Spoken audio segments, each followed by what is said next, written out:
Hello. Today we're going to be looking at linear versus nonlinear equations. So a function can be determined to be linear when the equation contains one or more numbers and either one or two variables that are either adding, subtracting, or multiplying. And then the note right below it explains that variables may never multiply together.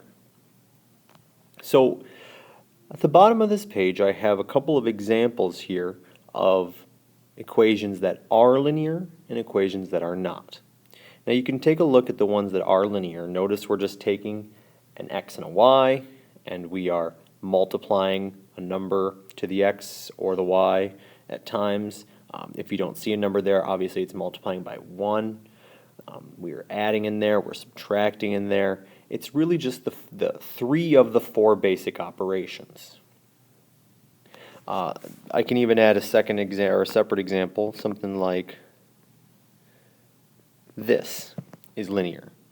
It doesn't contain a y, but it does contain one variable and a number with an equal sign, so this will make a line.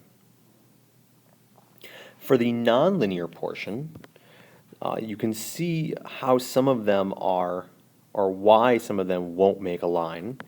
In this one, it's because we are multiplying two variables. In the second one, it's because we have squared a variable. In the one below that, it's because of the square root. That's going to make it not a linear function. And then the one right below that, it's because we are dividing by a variable. So one thing I do want to talk about, you are not allowed to divide a variable, so you can't divide x, but you could potentially divide a number. So in the linear side, I can put 1/2 x minus y equals 5.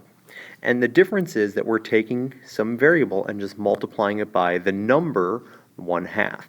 So while we can't divide a variable, we are capable of dividing a number, in this case, a 2. And we are done.